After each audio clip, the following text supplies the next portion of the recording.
Hello. We're here at Temple Baptist Church to do the devotions for February. This is number 4 out of 8 that we'll be doing for Jim Gentry.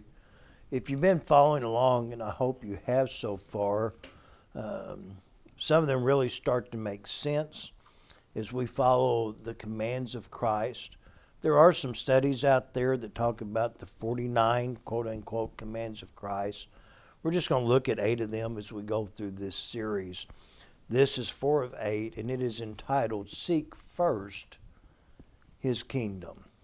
We find it in Matthew chapter 6, verse 33, where it says this, But seek ye first the kingdom of God and his righteousness, and all these things shall be added unto you. That in this particular passage, that Jesus teaches us not to worry, not to be anxious, especially about what you will eat, what you will drink, and what you will wear. It starts in verse 25. Our lifestyle, that is what makes you who you are, is what it's talking about here when it says take no thought for your life. That we are more than what we eat and what we drink and what we air. And through this life, worrying doesn't change things. In this passage, just glancing over here, didn't have it for these notes, but God's reminded me that the birds of the air, that we are much better than they because we're created in God's image, that if he takes care of them, he'll take care of us. I've taught many times, if I look at 1 Corinthians 10:13, that it says, For with God, that he is faithful, that there's no temptation taking you that's not common to man. God is faithful with the temptation, make a way that you can escape and be able to bear it. That once I learned that God is faithful, then everything else is kind of a thing. We have precepts that we learn, Proverbs 3, 5, and 6. Trust the Lord with all your heart. Lean not to your own understanding. Acknowledge him in everything, and he will direct your path. Doing that first. Indeed, knowing because God is in control, he's sovereign.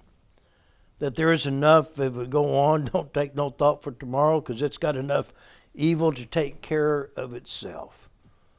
But seek first his kingdom, not when everything else goes wrong, and then you say, oh God, where are you at? But acknowledge him, let him direct your path. When Jesus was talking to his disciples in John chapter 16, verse 33, he ended that discourse by saying, These things that I've spoken to you, that in me you might have peace. For in the world you're going to have tribulation, but be of good cheer, for I have overcame the world. Sometimes we don't know how to do that, but as indeed the word says, seek him first. Philippians in chapter 4, a very familiar passage. I know Brother Ron has taught it here. We've preached on it. But let me read you these verses, what God says as we continue to walk in his rule and his way.